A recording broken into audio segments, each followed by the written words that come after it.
Hello, hello, hello. Welcome to Beyond Film School. Happy Sunday. This afternoon is very, very special because I finally have a guests. I have PA bootcamp instructors Lee and Chuck with me. But Free and flexible before creation. we get to that, I just want to say why I'm doing this because I feel like I haven't done a lot of set PA tips in a while because I've really been stressing networking. But people are going back to work. And I know you're getting back to work, so I think we need a refresher. So all your questions are going to be welcome. We're going to give you our top tips because I love that some people see us as competitors, but because we're in the same business, we both train people to be set PAs, right? I'm on the East Coast, they're on the West Coast, but also they've been all over the United States and they've been all over the world. Basically, they've been to many international places outside of the US. So they have a lot to offer. And I think us joining forces is just going to be better for those who are watching. So I definitely appreciate if you are watching. Let me know where you're from, if you're joining me. If you have questions, please, I welcome them. And Lee and Chuck are definitely going to be open to all your questions. And I think that December is pretty slow for everybody. The holidays are coming up. They started up, they're going back on hiatus. So I just want January to be perfect for you. I want you to just go into January, be like we're going to kill it, we're going to get it, and you're going to go into like ready for the challenge and showing your best self on set. So without further ado, let's welcome PA Bootcamp with us. Hi, Lee and Chuck. How are you guys doing? Thank you for joining me, by the way. I really, really appreciate you being on this live stream because a lot of people don't do live very well. So thank you so much. In an hour, you may prove that we are two of those people. So All right. let's hold judgment until the end. All right, fair. That's fair. Fair. But I think already it's going great. It's already going great. So I think we're going to start with our number one. I'm going to keep my number one until after your number one. What is your number one thing that is paramount? Or like if it's like you just had one thing to say to someone starting out and you can only offer one tip, right? You can't do three or four. It's like that one lasting thing that they need to, that is going to like change their perspective or the trajectory of their career. Like what's your number one top? Oh God, Lee's like, oh no. Yeah, go for the whole career because I think about the thing that you say more than anything else throughout the whole weekend of our training. It has to be answer your radio. Oh. Okay. Why is that? Because it has to be answer your radio. Every single person who gives you delegation needs to know what's going on for your doing what it is that you're doing. And the only way that you can do that by communicating is answering your radio. Now, we've added phones into the mix, which is fine, but perception wise, you don't want somebody thinking that you're checking your social media or checking your email and doing something personal instead of focusing on the work that you've been hired to do. And answering your radio, that silence, it's not golden, it's deadly. I would say answering your radio. Okay. What about you, Chuck? What do you think?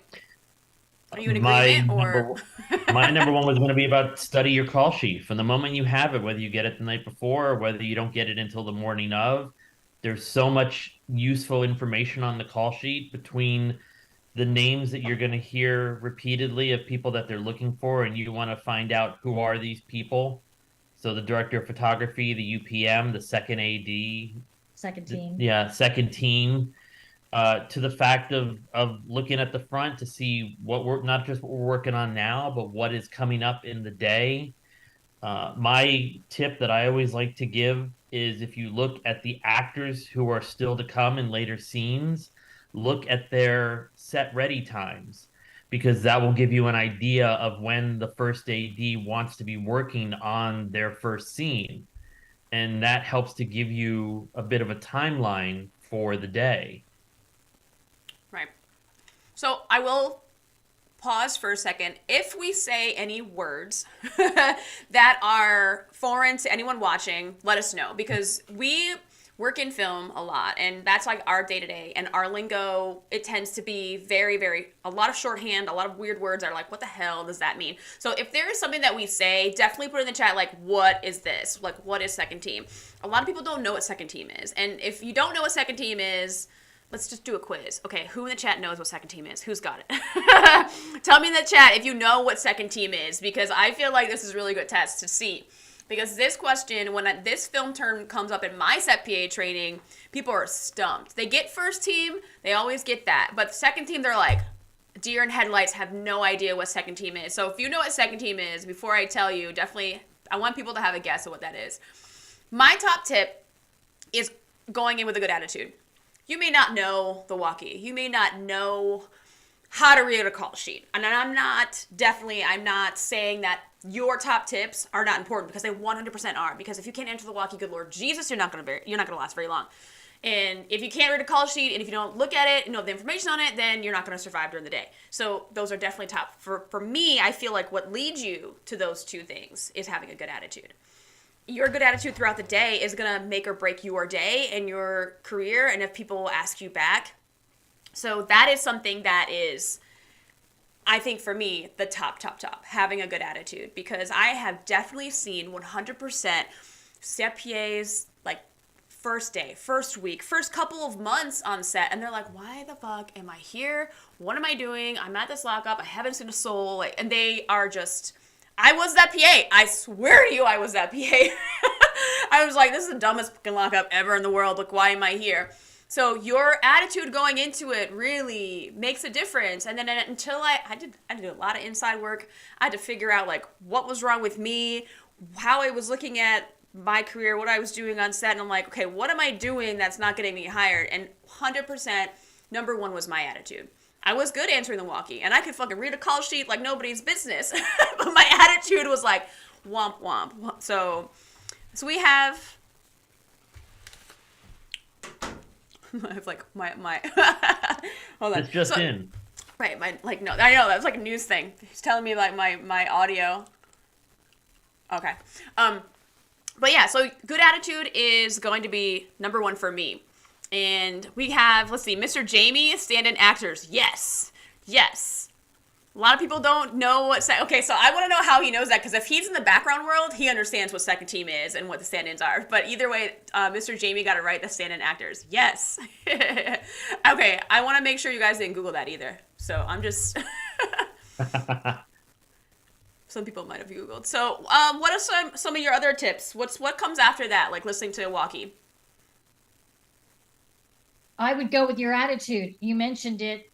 I would say why, and your reasons and my reasons are in sync, and that would combine with being in sync with your AD. So an attitude plus the work ethic, being in sync with your AD, would also be a top for me. Because if you understand where the ADs are coming from and wanting to have an attitude of, there's two different types. There's, don't talk to me, I got this. And then there's, I understand how to read a call sheet and I know how to answer a radio, but I'm willing to get any information you can give me so I can get better at this. And be open to that and take it with a grain of salt and just literally take whatever they're willing to give, which is the attitude. I think that's super important, the feedback of it all. Yeah. Because a lot of people are like, not receptive to criticism or feedback, and they really take it to heart, and they think that you're like, yes, you're doing something wrong, but we're correcting you so you do it right so you can stay with us. And a lot of people take it real personally, like, oh my God, I did this wrong and they don't like me. And trust me, I have been there. I have definitely been there for sure. So that was going to be one of my tips, is don't take things personally. And that is part of when I was starting out, the AD would tell me, don't apologize, just show me better. Which is also a bit condescending, but that's AD, yeah. I mean, I hate when people apologize. So, I mean, I guess I am in that camp. Like, some people, I mean, the one phrase that I hate that a lot of set PAs say to their ADs is, sorry, I'll do better. And I hate it. I hate it so much. Why?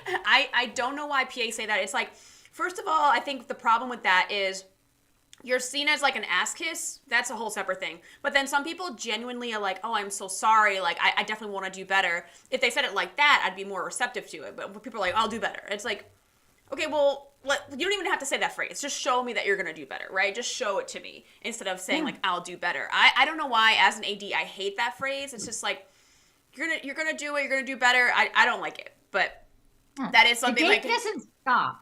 The day still goes. Right. So it's like taking the time out of the day, out of a half a second to say sorry, or sorry, I'll do better, or sorry, how can I do better? The day's still moving. Let's not talk about that. Let's get past it, keep going. And then you can show by rap that you've understood what's going on and that you're doing better already. Let's not take time to apologize. The day's still moving. Yeah, I think that like the mental bandwidth it will be like, oh, I'm so sorry. Because I think when they do that, I think they might be dreading too much on it a little bit. And they're just like, and that is also another thing. If someone does something wrong, they dwell in that mistake a lot.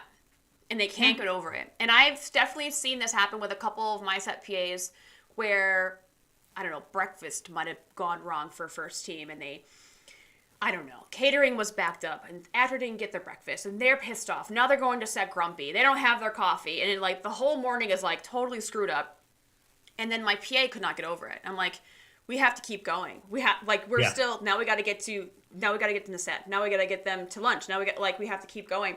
So I've seen them start off real chipper, real optimistic, and then just spiral after that one mistake. And they just keep making more and more mistakes. And then they can't focus. And then they're like, their thoughts are somewhere else. And you just see this downward spiral for that PA. And you're like, get it together. Like, you got to get over that one mistake. And they really they just mentally sometimes, I think this happens more for perfectionists. I don't know if you find that is the thing that. Yeah. I mean, that's the in sync thing, which is what I was saying to you. Your AD's not thinking about it.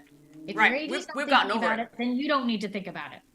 When your AD is thinking about something, be in sync with your AD and then think about it. But if they're not thinking about it, then you don't need to think about it. I was told by an AD that I worked for that there's so much going on and there's so many people that you were responsible for that everybody on the set is going to screw up twice a day. It's inevitable. It's just going to happen. The point is, the reason why we don't dwell on it is most of the time it doesn't make any impact. So sometimes, yes, it makes a very loud thud, but often it doesn't make any impact. So you just move on from it. Everyone else moves on from it because they have to focus on the 100 other things. So you should move on from it as well. Right. It's so hard for people. I think it was definitely hard for me when I was first starting out too, because you just want to be right. You just want to impress. And I think often PAs forget that they're in an entry-level position, right? And you're receiving like on-the-job training. You're being paid to learn. You're being paid to observe. And a lot of people don't take that into account, that you are literally at the bottom. You're the foundation and you're at the bottom. So that means like you're there to grow, learn, and observe and take in all the things. And part of that is going to be making mistakes. So I think that going into it like, I want to be the best first team PA. I want to be the best base camp PA. I want to be the best. It's like, I mean, you can be the best after doing it for 4 or 5 shows in a row if you want to stay there for a while, but not on your first gig. Or even if you are a first team helper or a cast PA, and then you move up into being the runner or the base camp runner, or, you know, if you move up into being a key for the first time, if you're doing it for the first time, then it's like, okay, you are definitely going to make mistakes. You were going to talk to Transpo the wrong way. You're going to say something. You're not going to update. That was my big thing when I was keying for the first time. I always forgot about Transpo, which is a big no-no. Oh, no. And I had to put on my walkie a big piece of tape that said Transpo on it, because every time I looked at my walkie, I was like, all right, what do you have to say to Transpo? So that got me in the habit of making sure. But a few mistakes, and then a couple of times the Transpo captain being like, Amber, what the hell's going on? Like, why are you not like updating us? I'm like, all right. It's like, you make the mistakes, you get over the person who is like, what the fuck, and then you move on and you just adjust. They're so sensitive, those parents. I love them. They're so dramatic. I love them. They're always, and then dramatic in the way of like they're entertaining. They're my favorite department. Mm-hmm. Oh, they definitely are. They're. I feel like there are, like they're the most characters. Like if you take a department and then you take like characters per department, they have like the most per capita of their department. hands down. Right. So the next thing I want to talk about is confidence. And this can go one of two ways. Either you have not enough or too much. What are your what are your thoughts on that? Unfortunately, we get more a lot of cocky than confident. Throughout the entire weekend on the dry erase board that we use, she writes on in the morning and it stays on all weekend. Be confident, not cocky. It's very easy to go too far in that part of I want to be the best PA on this show, that you overstep yourself and forget that this is all about being part of this team of ADs and PAs, and you want to be there to help the team out. You're not there to be the best person in your department. And that, again, that circles right back to the attitude plus the work ethic. Right. If you have to figure out the fastest way of running into a show with a decent budget and decent structure, it's a lot of internal, which is what you said. What is up with me? What is up with me? You have to find within you that 50-50. Because when you bring 50% work ethic and you bring 50% personality, one will outdo the other, and it will be less of a bruise to somebody if you say something wrong, but you're really, really good. And then the other way around, if you do something wrong, but you're really open to learning and getting better, it evens itself out. If you go in there with an attitude of, I don't need to be here, I'm technically an AD already in my own head. That was me. That was little Amber. I swear to God it was. Yeah. But see, I was an indie AD, so I had like this duality, I think, because being an indie AD, yes, I am not discrediting any assistant directors who work in the indie world, because when I tell people now who are in the DGA and ADs who are in the DGA that I was an indie first, but also I didn't have a second. I didn't have a second. So they're like, well, how the hell did you function on a set with like no second and no second? And I'm like, well, after we wrapped, I went and did a call sheet for 2-3 hours, and then I gave like a quick email out to the whole crew, said, here's the start time, here's the address, this is what we're doing, the call sheet will follow in a couple hours. So I'm not discrediting indie ADs, because you will learn every position if you're the only AD on an indie flick, right? But in my head, I was like, well, I do indie work. And then I got to a point on set, because I was an additional PA forever. Y'all, I was an additional PA, I swear, for too many years. And I just couldn't figure out why I was not moving up. And it was because I had this thinking of like, I'm an AD already. I have to make these, go through this motions, I guess, right? So, but then when you're on your journey to get to become a DGA AD, little did I know, it's like I have so much to learn. And then I reached the ceiling when I got into, like, I did more and more features as an AD in the indie realm, but then like I got to the point where I was the most experienced on set, and I wasn't learning, and I wasn't growing, and I wasn't getting to be like, not knowing how to work with stunts, not knowing how to help the fight choreography, or like all the safety parameters and stuff like that. So like realizing that, like, okay, go back to union sets, fucking check your ego at the door, and like know that you can learn from the people that came before you. And that kind of goes into my next tip about like respecting those that came before you on set, because yes, you may have experiences, a ton of experience on set, whatever position it might be. But then when you hop onto a union set with like the big time ADs who are in the DGA, they've been in there for 10, 15, 20, 25 years. And they're, right. So it's just kind of thinking back to that, it puts it in perspective and puts you in check. You're like, oh shit, these are people who have done it way longer than me. Oh yeah. And that's one of the things that we do at camp too, is we remind them. The thing is, it might land on their head or as cynical and sarcastic and condescending and belittling, but it's not, because it is professional criticism. When you're talking to anybody and you're starting off, and I mean even after a year as a set PA, that's still considered starting off. Any show that you go to, you're a set PA, and anybody that you're communicating with has been at this a lot longer than you. Right. So watch your tone and watch your mouth. You don't realize that. But the person standing opposite you, you don't know anything about. All you know is about you, and you want that confidence to come across. But if it comes across as cocky and they perceive it as cocky, you're done and they're not. That's so true. And I think a lot of people think of it as, oh, well, if I'm not confident, or I think the whole there's a fine line, right, between being confident and cocky, and it's hard when you toe that line, because right, it when you're cocky and you're arrogant, it's like, well, I'm better than you, right? It's like, yes, I have confident in my abilities, I trust myself, I'm resourceful, I have the things, I'm dope at what I do, but then like I'm better than you, and that's like the line of thinking that you are better than someone else who's on set, and I think that a lot of people don't think about that. Yeah, and it doesn't have to be expressed. If you want to say to yourself and say to the other people, I am better than you, then you need to do it in your work ethic and not in your tone and not in your words. You ain't got to say it if you're working hard. Yeah. Yeah. So I think another tip is being grateful. And I don't know if that's actually one of your tips, because I will draw the line between our training programs. We are very different tone-wise. If you guys don't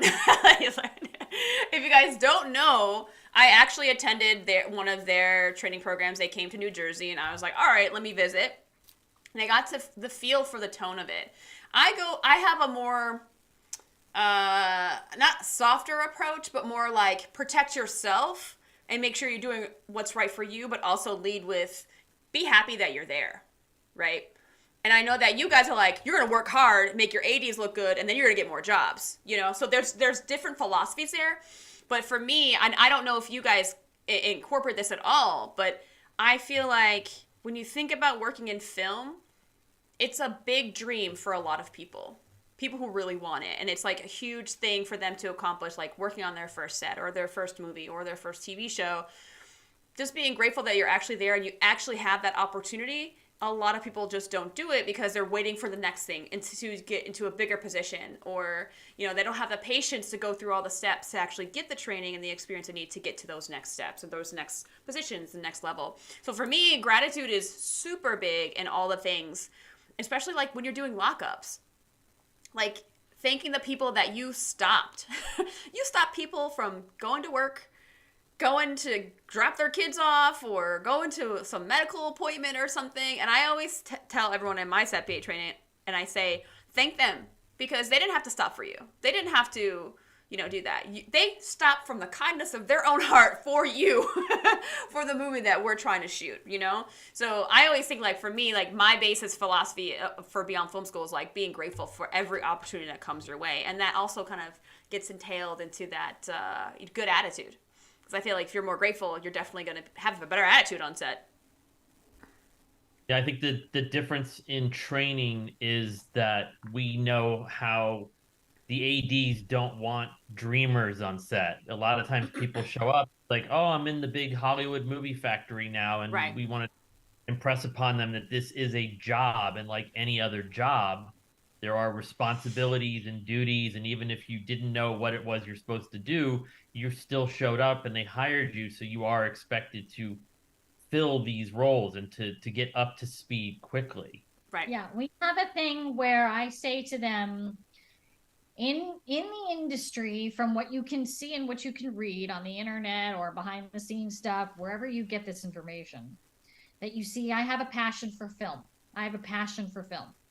And that's wonderful, and you're going to need it. Oh, yeah. But you're going to need it to stand on your feet at your lockup for the 16 hours a day. Yes. However,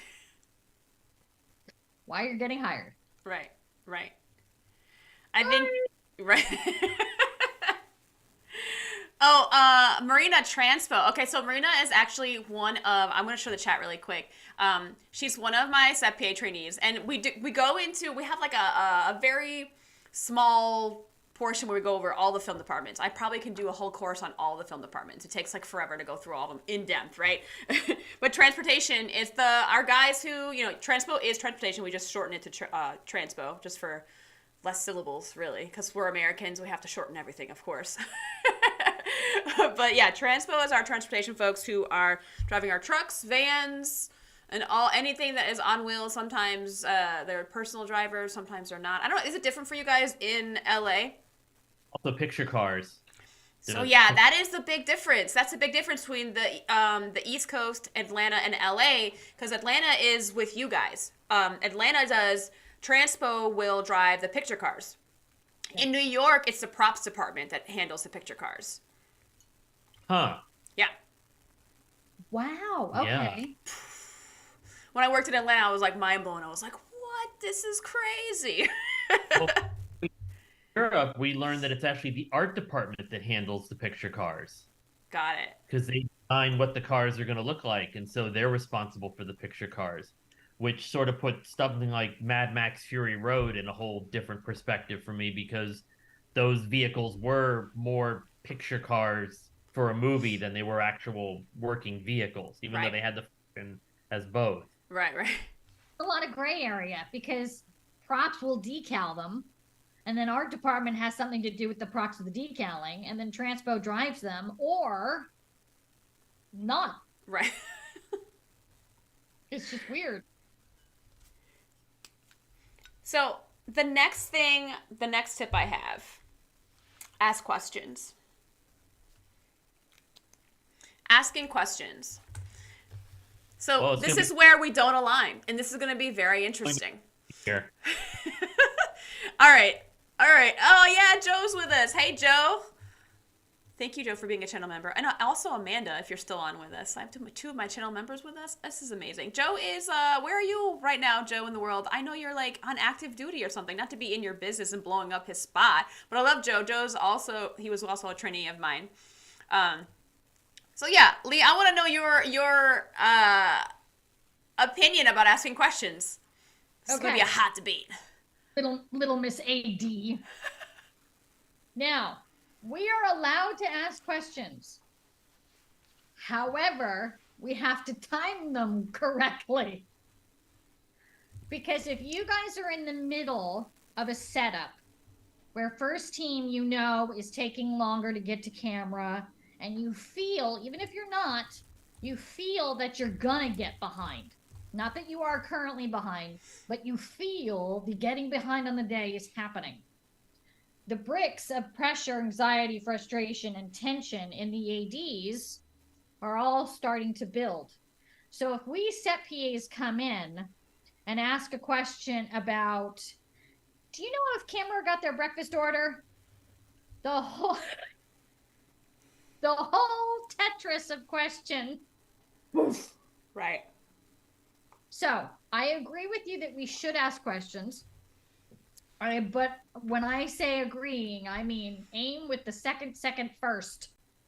Aim with the set PAs first. Right.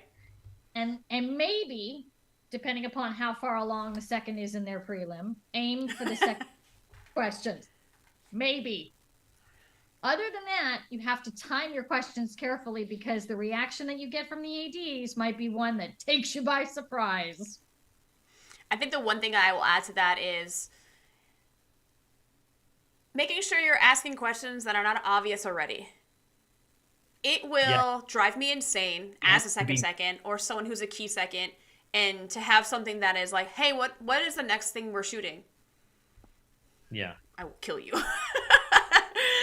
And if at the top of the day, I say, okay, just so you guys know, we are going on call sheet order. If we're not going on call sheet order and things are mixed up and we've changed some things around, okay, I understand if you need to double check and confirm. That's okay. I'll accept that. But if I say we're going on call sheet order and then you're like, hey, what are we shooting next? Or what's the next scene? Or what? I'm like, I'm gonna, it takes me everything to have patience with this PA, and I have to say, like, I'm gonna answer your question, but next time I need you to check your call sheet. Because time is money, unfortunately. And if you're asking me a question that you can get from either your call sheet is number one. That's the first resource. The second thing is ask a fellow PA.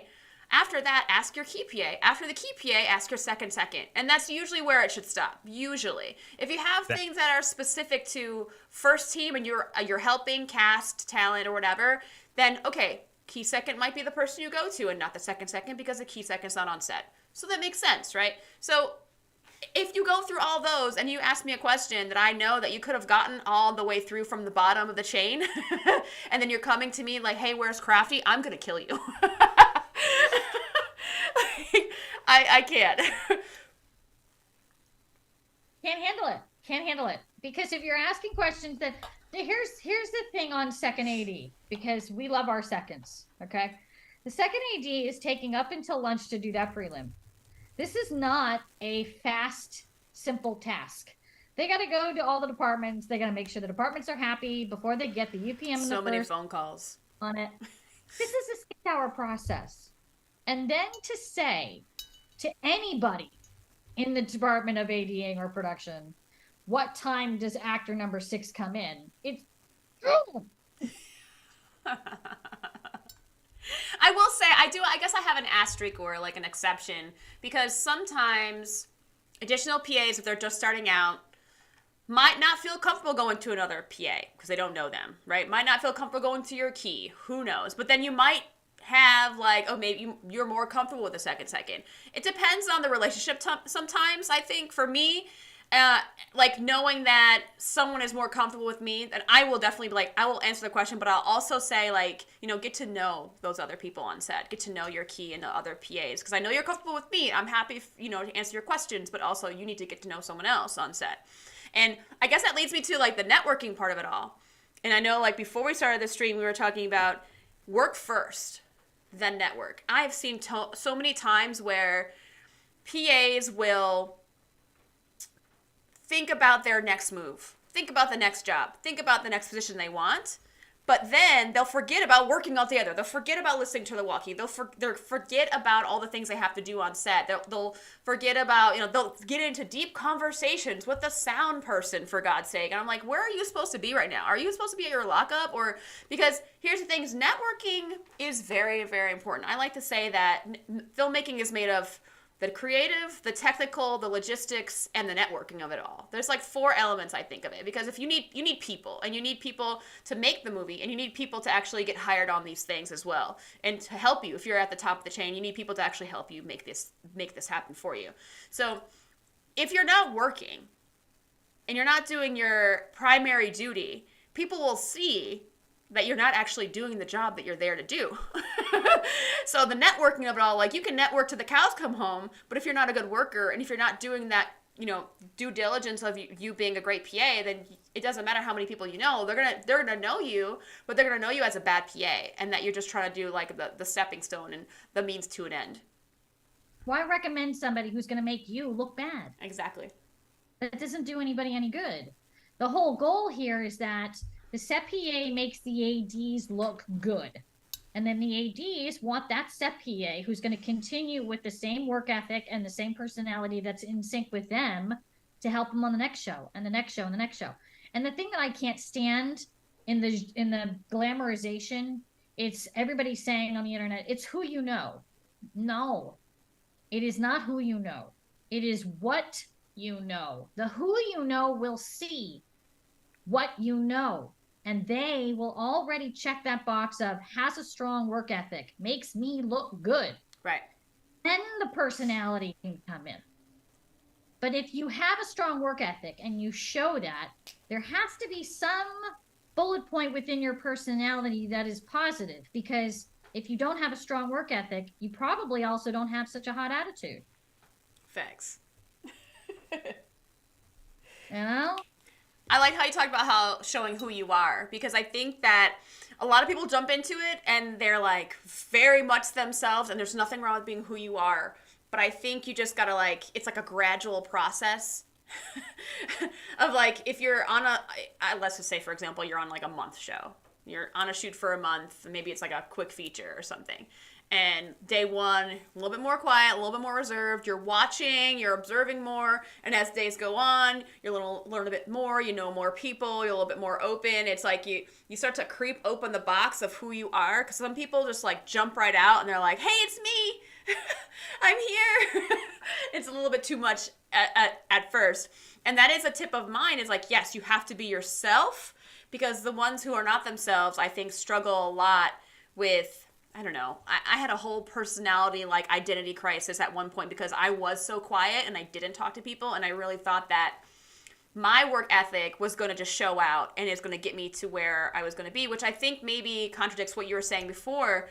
Like, if you work hard, it's just going to come to you, and it doesn't always happen. Like, you have to work hard and then combine the networking to get you the job opportunities, because like being quiet, not showing who you really are, being your authentic self, it just leads to like, yeah, they're good at what they do, but like they haven't spoken a word since like, like, and that's, I think that is hard for a lot of people. Opposite of you. I went in every single day. I had my coffee. I was so happy to be there. I'm like, yes, I got a show. Yes, I got a paycheck. I would go to catering and fill up my coffee, and I would do the good morning, how you doing? And everybody did the same thing.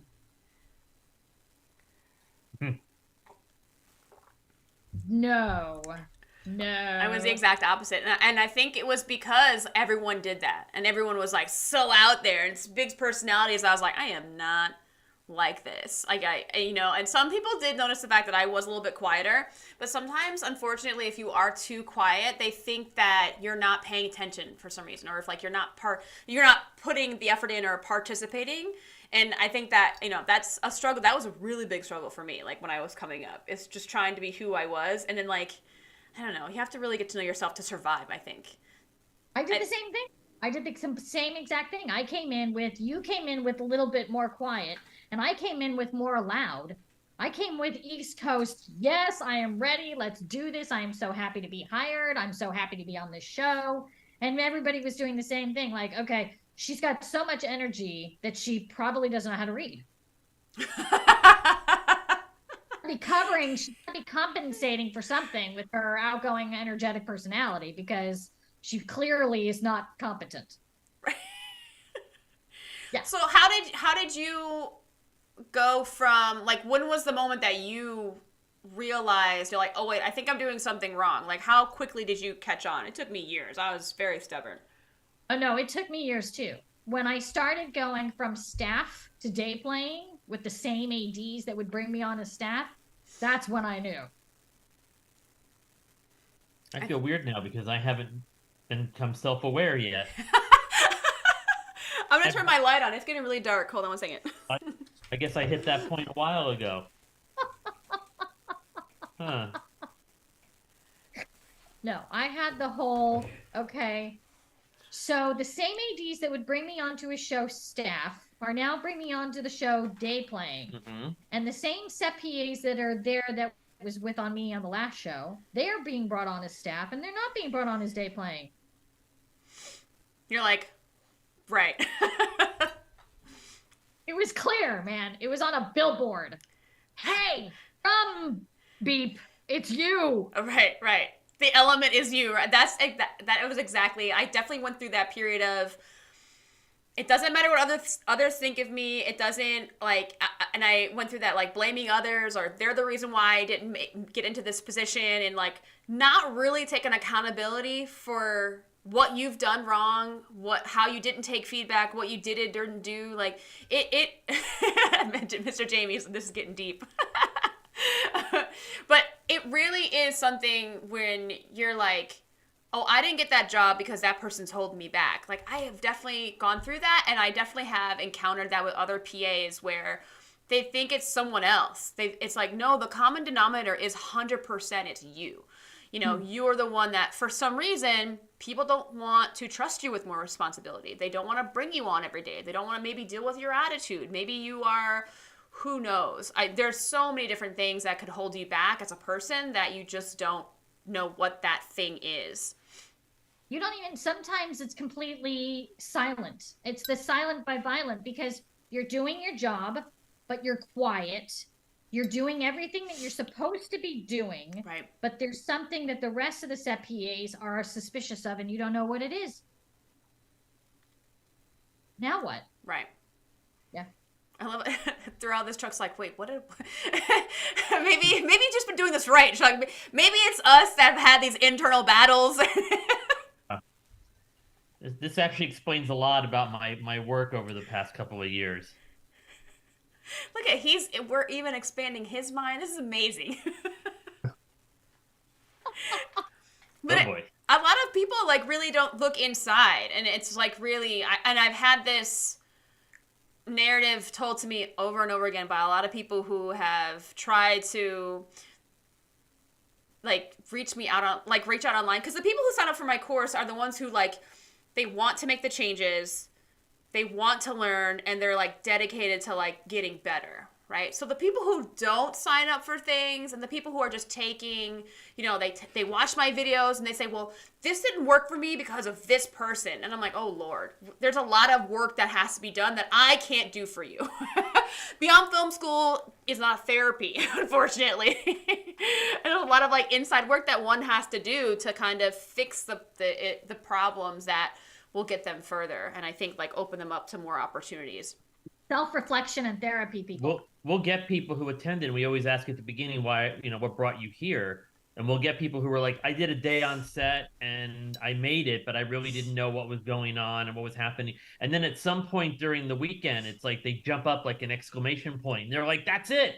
Right. That happened on my set. That must have been it. Right. And you know, when that happens, I know you're not going to like this, but too bad. A lot of times it happens during the don'ts game. And even though it's negative, it feels negative. Like, don't do this and don't do that. The self-reflections come when they're like, I did exactly number 72, don't. Right. And it's like, but that's why. So it's supposed to be helpful and enlightening, even though it has a negative tone. But you need the negative, though, sometimes. I mean, there are definitely some things that I've said in my course where people are like, what'd she just say to me? Where it does take, like, you need that tough love, and you need to be like, look, like, you did this wrong, and I have to, like, make sure that you know going forward that this is the thing. You know, like, you don't want to do this. You know, if you do, you know, it's like, you know, fuck around and find out. But expect all consequences. We say to them that you can do whatever you want. Stop, right. You know, just for us, you want to bring to whatever it is that you feel that you should bring to set, fine. But there's going to be repercussions, and the repercussions are not on us, they're on you. Right. It's not us telling you this, that, and the other thing. If you decide to take what we say and you do the opposite of it, or you do 50 of what we say and then 50 of what you think the show needs, as opposed to what the show wants. Right. You're going to find that out by simply not getting hired again. Right. Yeah, and like the work train, it's not going to come your way. It's just not going to, you know what I mean? And it just gets, and I remember this as an additional, and having a few contacts and like being on set a couple of times and being like, what is it that, like, how come I'm not being like, and this is also the thing when you talk to the other additional PAs and be like, oh, how many days do you do? And they're like, oh yeah, I was on a week. And you're like, fuck. Like, why wasn't, you know? You're like, Yeah. Oh yeah, I had that on like all the Transformers. Oh. It was, and Transformers was a big show, and it was a decent raid, and the ADs were fantastic, and they stuck together like in a foxhole, avoiding bullets. So the department was very well intertwined and connecting and helping each other to get through this. And I would ask somebody, hey, did you get booked last Tuesday? And they're like, I haven't left. And I'd be like, wait, I have. Right. Yeah. So we have a couple questions. Okay, so Nicole, I am an introvert naturally, but I have had to lean into my outward side to actually get noticed. It is hard. So speaking as an introvert, a lot of people don't think I am, but when I'm on set, it took me a while to get this, but I see me when I was like a key PA, or when I was running first team, or, you know, doing my, like when I was helping the background, and as an AD now, or even when I was an indie first AD, I always saw it as I was stepping into a performance, I was stepping into a role, this is what I have to do, these are the things I have to be.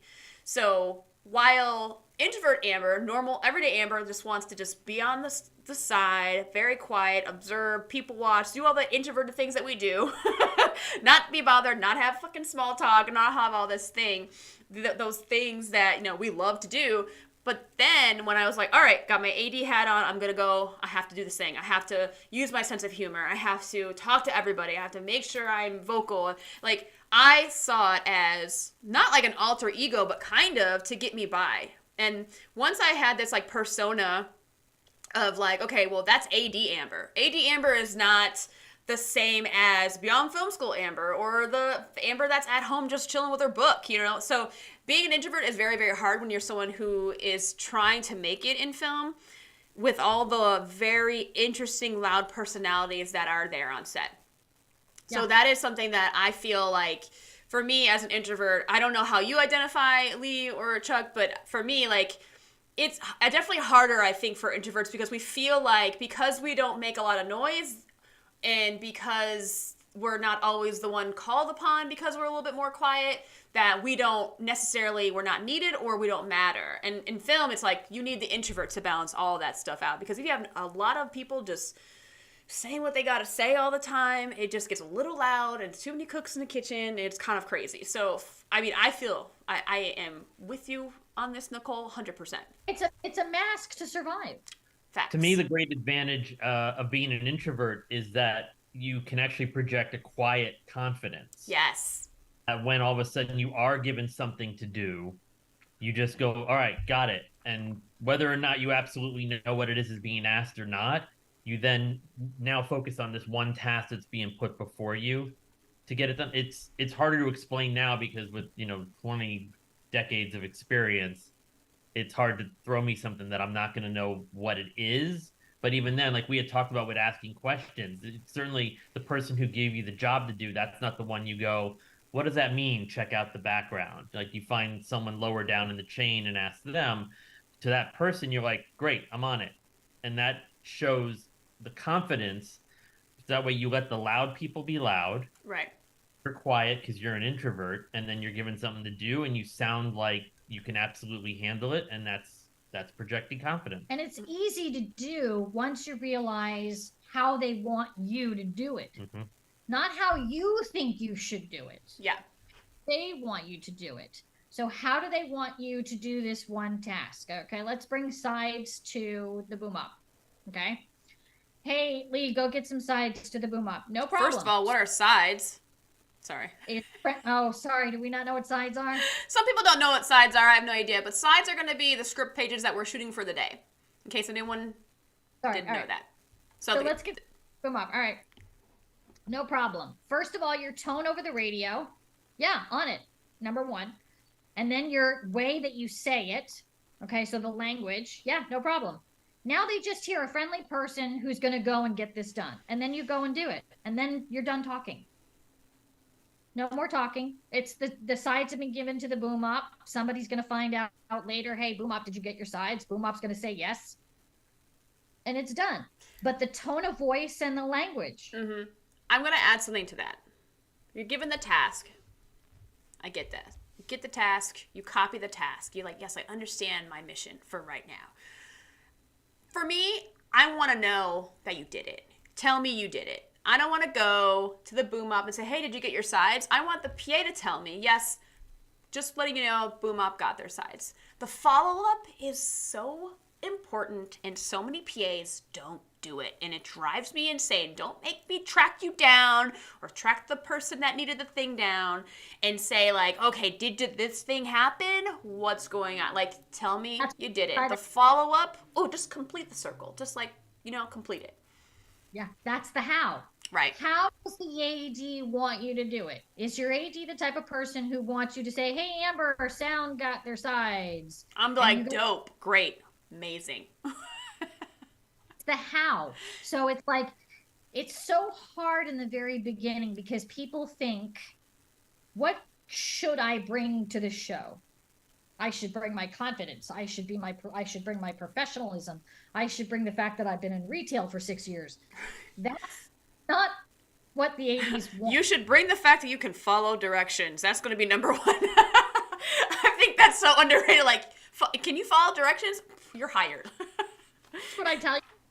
And actually do it. Not just say that you've done it and actually find out that the sides didn't get there. Yeah, okay. So it's that. And then there's, what should you be bringing to the show that the ADs want you to bring to the show? Right. That's how you're going to get hired. So I'm going to go back to the chat. Rob, okay, he says when he was a PA, I was a PA that ADs just told me to say copy. I always had my side of the story or wanted to do it my way. Thoughts? Now, this is very tricky for me because the just say copy can go one of two ways. It's either you say copy the shit that doesn't really need to say copy for, Like, for example, when you say the word copy, it means I understand. Yes, I get what you want me to do. I'm going to go do that, right? Copy is a acknowledgement of the thing that you want me to do, right? It is not a yes or no answer. So sometimes people use copy in the wrong way. Like, did you get the director that coffee? Copy. No, I didn't. No. This is a yes or no answer, and this is an actual thing I've had to do over and over again with very, very green PAs where they don't understand what actually copy means. It just means I acknowledge. Yes, I get it. Yes, I understand. Some people use it a yes or no, which is wrong. So that's one thing. Also, there's the other folks who, when there's an AD that has a question or something, or they have some vital information on set, and then some random PA goes copy on the walkie. What? That was for a first AD. That was for the second AD. That was for the key PA. That was for so-and-so. Why the hell are you copying when you don't need to? So there's certain information on the walkie that needs to be conveyed to certain people. So if, as a second, I'm asking about first team, I don't want the background PA to answer and say copy. That doesn't make any sense. Taisha, I'm calling her out. She doesn't watch my live streams, but she's one of my Set PA trainees, and I caught her doing this many, many times. I was the base camp AD. And I was like, Taisha, why are you copying? She's like, I just feel bad. Like, no one's answering the AD, so, like, someone's got to copy them. I'm like, that's not what you do. You can't just say copy blindly. Now, the other side of this is the saying copy when you're in, like, this altercation. Like, the AD's like, you did this thing. You need to do it correctly. Then you just say, I understand, basically. You're just supposed to not get involved in defending yourself. And I've heard this thing in college once. The more you get caught up in the allegations, the more defensive or whatever, like the more caught up in the more defensive you are, the more caught up in the allegations you get, right? So the more you try and fight, and you're like, but the reason why I'm late is because the bus was late, and the background didn't make it to holding because we got held up by this cop, or like, it doesn't matter. Like, we could talk about that shit later. I don't have time to talk about that stuff now. And it took me a long time to get there, but also as a PA, I hated it. But as an AD, I'm like, okay, we got to cut this off. I'm sorry, you just got to say copy, and we'll talk about it later. I don't have time to get into an argument with you. So that is something, Rob, I'm glad you brought that up, because that is, just say copy has saved me as a PA so many times. Like, when you just, just stop trying to defend yourself. Stop trying to argue with the AD or your boss or whoever it is, and just, like, copy. And then if it's still bothering you after, like, a whole hour, then say, like, what exactly? I just want to make sure you understand what happened. But even that is risky, I think. Because if they want you to do something straightforward and they want you to do it a specific way, then you just gotta swallow it. And you're like, it doesn't really matter how you wanted to do it or what you wanted to say or do or whatever. So those are my thoughts on the whole. Talking about it no matter what. Even if it's just you think that the conversation is mutual for you to become a better Set PA. The AD may not be thinking that it's mutual, and now you're bothering the AD. Right. It's risky. It's too risky. And the other thing that I hate everything that you hate, by the way. Every single thing that you hate, I hate. And even technically on the QL right now. So it's like, I can't stand that. Please, I beg of you, do not press your mic and say copy if you don't understand what the word copy means. Yeah, right. Just don't. We have let's see. Christy, I'm a mid-career production person, agency producer, okay? Trying to break into film and TV. I haven't been hired yet as a PA. What can I do as someone with production experience but no real film credits? We need to know what production experience is. Right. So the first thing I think, Christy, is I think you're kind of in the realm, and I think, like, the resume is, like, make sure that's on point, obviously. Making sure that you do have, like, lots of, like, different soft skills, how like, I guess maybe I'd have to know what you're like, if you're trying to go, are you trying to make a transition? Are you trying to, Christy, I just need probably a little bit more, because there are different things that I need to know about you to kind of tailor this answer to you. But what can I do as someone with production experience but no real film credits? I guess I need more, like, you have production experience, but no real film credits. I feel like sometimes a lot of people don't know that certain things count. but they don't think they do. Like that 1 day short film, it counts as experience. You were on set for a short film, that counts. Some people are like, oh, but it was only 1 day and I wasn't paid. You still learned a bunch of shit. Were you on a show? Were the ADs there? Was there a UPM? And you were fine, put it on the resume. It's legit. Right. So, Christy, we just need a little bit more to kind of like, we just want to get into your business a little bit more, Christy, to give you like tailored like advice here. So, Obi-Wan also, he's always like my tried and true, like one of my live stream viewers. So, thank you for being so dedicated, Obi-Wan. Ever been a PA on set without a walkie? Yeah, hundreds of times. Hundreds. Many times. I have been on set without a walkie because some sets are so small. Some sets are just smaller and they just don't require walkies, or they can't afford them. One of the two, whatever you want to go with. So, right, if you can't afford the walkies, it's going to be a tough shoot, I'll tell you that right now. And I've been on, like, even as an AD, I've worked on many things without a walkie. Yeah. Yeah, they can't afford, but they don't want to pay. They don't want to pay, and then partway into the day, they're like, man, I really wish we had a few walkies. Yeah. If I could count how many times I've had that happen on certain sets, and I remember like the UPM or the production manager or whatever telling me like, what do you need? I'm like, I would really like 5 walkies, just 5. I just need me, my 2 top PAs or whatever, and like 1 for so-and-so and 1 for so-and-so. They're like, yeah, but like, do you think you really need that? It's like $50 if you think $50 a day or something, like $10 per, I mean, if you get a bigger order, I think it's like discounted too. And I'm like, really couldn't, like, do you really need those walkies? I'm like, make my day a little smoother. So they always cut it, and then they find out how much the other, like, that director wanted it, or so-and-so wanted that walkie to just, like, we're going to really use walkies. And I just look at the UPM, like, like, I suggested it, but if you didn't want to do it, I mean, I can't force you if you got budget concerns. It makes a huge difference because the communication is so much more fluid. And the productivity can be so much faster, and the work can get done more quickly with more, I don't know, correctness. I have no idea, but it's helpful. I don't know if you guys know Arthur Kill Prison in Staten Island, but it's like a discontinued prison, and a ton of shows shoot there. I don't know if they still shoot there, but when I shot there, it was supposed to be 2 days. As a first, they're like, Amber, how many days do we need in the prison? I was like, we need 2 days. It was like 8 pages, so 4 pages each. It was a lot of stuff, a lot of intricate set dressing that had to happen, a lot of setup time, a lot. A number of actors, too many changes, a lot of things. So I was like, we definitely need 2 days to get this comfortably. Even with that was a stretch. I was like, comfortable is like pushing it, right? So they're like, okay, we only have 1 day because budget things. They're like, but you can make it happen in 1 day. And I was like, I mean, I don't know if I'm a leprechaun or something. I just like make wishes come true or some shit. Like I'm a good first, but also I can't press 2 days in a prison into 1. It was crazy because we had to, there was like a lot of office things and prison things, and then there was like this infirmary that we had to do. So it was a lot because everything was so spread out, and we didn't have walkies on this short. We didn't have walkies. And I had to continuously call my PAs, but also like the production designer was fired, and then she had to hire like all these PAs to set up the set dressing and everything. It was a mess. And I was like, if I only had walkies, I might have been able to like, I don't know, shave off like 2 hours of my day, like trying to just reach people because they're not answering the phones because they're setting up set dressing, for God's sake. It was ridiculous. So yeah, walkies, probably, I could have saved a lot of time on that show, but that was a nightmare of a shoot. Oh my God, that was years ago. Hey, let's just hypothetically say, okay, phones they're not looking at, which they shouldn't be looking at. Number service too. Some people just have like there's dead zones where you don't have service.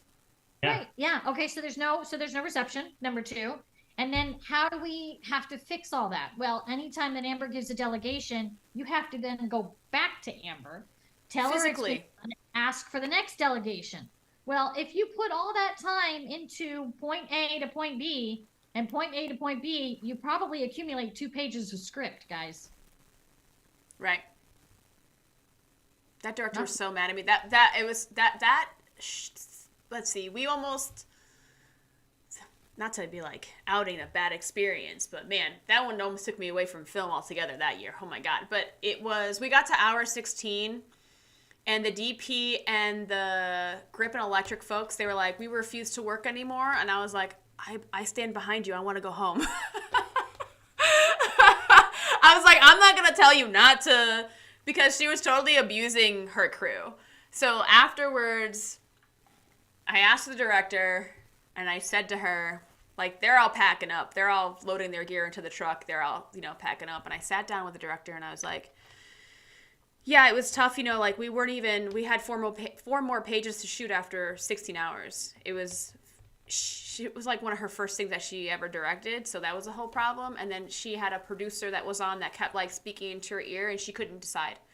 So because I had a director that could not decide on anything, it was very, very hard to get anything shot. So, and she she didn't know how to block, and she didn't know how to do a rehearsal. So that was all these things I had to teach her on the fly. And it was like it was a big learning curve for her. So that's why we didn't make our day. So at hour 16, when everyone's packing up and everyone quit and walked away, I asked her, and I said, how many more hours do you want us to keep working? And she's like, just 4 or 5 more hours. So in a sense, she wanted us to work 21 to 22 hours straight. So anyone who is watching this, just know that, like, you shouldn't let anyone get away with that. Because even in the indie world, the whole crew should unite and be like, no. If you want this thing to get made, you need to get proper money for it and pay people properly, or cut things out of the script. One of the two. Because you can't just, like, we're not machines. Like, that show was crazy. I mean, a video can shoot 21, and a video pays everybody for that 21. Yeah. Over and time. That's it, though. Once you're done with your 21, you're done. And you go in knowing that's going to be that way. Yeah. Right. The next day is going to be a 21, and the next day is not going to be an 18, and the next day you go in knowing it's going to be a full 21. You're going to get paid for the full 21, but that's it. The next day, you're done. It's over. Right. Yeah, it was all the way in Staten Island. There was like a 45-minute drive to get back. I think the sun was starting to come up when I got home. I was like, what the fuck is happening? We started really early. Oh my goodness. I'm going to go to the chat really quick. So Christy got back to us. Yeah, I know the character limit is kind of crazy on the chat. My production experience is all agency work. So think producing content for events, non-union commercials, branded content for corporate. So whatever position you were in, just make sure you highlight that position. And even if you are working for an agency, so a lot of people who might work under like a production company, for example, let's just, I don't know, whatever, production company, and you've helped produce like 5 commercial spots. Well, that's 5 lines on your resume, right? So like, hey, I did this one for like, I don't know, for like 5 different brands. I have no idea, like Patagonia, and then like Gucci, and then I don't know, like those are going to be lines on your resume. So you want to make sure that with those, if you've worked on commercials, then make sure you have it, because you're in the world, so it gives me an understanding of what you understand. Branded content for corporate. Yeah, these things I think are definitely useful on your resume. You can use them. So you just have to get to. Yeah. What was? Yeah. If you find a way to manipulate the words, so take your corporate, take what everybody's saying in the chat. Now here's what you have to do. Manipulate those words so that an AD like Amber can see intense environment, demanding crew, or demanding right, like crowd control, works under pressure. And says to herself, this person can handle the intensity of a day that production brings. Even if you don't know what a call sheet is or a radio, you can at least handle the intensity of the day. Right. And that's half of what an AD can be looking for. You never know. Right. So she also adds, I've been on sets, but never for film or television. So there are some things that are like on a commercial set versus TV and film. They could be very, very different. Like a call sheet is going to look wildly different. Like a commercial call sheet versus a narrative call sheet for TV and film it's night and day. They're very, very different. So that might be something that, making sure that you know what a regular call sheet looks like, which you can find online. And I think sheet's per list. Right. It's crazy, right? When I did my first commercial, I was like, what in the world is happening on this call sheet? Like, it's the call sheet for a commercial is also the PR report at the same time. It's all one document. Oh my God. I did one commercial, and I had already done features, and I had already done series. And I was doing this one commercial, like a Tide commercial. They gave me a call sheet, and I said, what's this? Right. And he said, this call sheet. Haven't you ever seen one before? And I went, not like this. Yeah. So, Christy, also another thing I will say for you is that I think direct outreach is going to be your strongest thing that is going to get you work on set. you need to reach out to people who are going to be on set already and let them know, like, hey, I want to be a set PA. I've been in the world, but I haven't been a set PA. Like, being open and honest about, like, where you fall, but then, like, really sell your skills. Like, this is what I learned. I can do this. And, like, I think just shooting your shot as far as, like, I know I can be a good set PA. And I'm trying to transfer over into that world. And, like, if you do direct outreach to people who are in that world, like, DGA, they're all the ADs that want their information public are on this public production lists. So DGA.org, you can reach out to ADs that have their information listed that want to be reached out to. Because some people, if they don't want to be bothered, they don't list their their stuff publicly. So that's public information on that website. And definitely, like, all the other things that I talk about as far as going on IMDb, finding a movie, finding the person that is like the key PA or a production assistant on a movie that's shot near you, like reaching out to those people, like, hey, I'm looking to try and day play somewhere. Do you have any leads? Like, I'm looking for, I got your information from such and such place. So I think direct outreach is going to be very, very strong for you, because you have to be able to, yes, you'll attach your resume, but you have to sell yourself in a way that makes sure that they understand where you're coming from, because sometimes your resume is not going to say all those things that you can say to them, like through direct messaging on either Facebook or Instagram, find people's websites and stuff like that.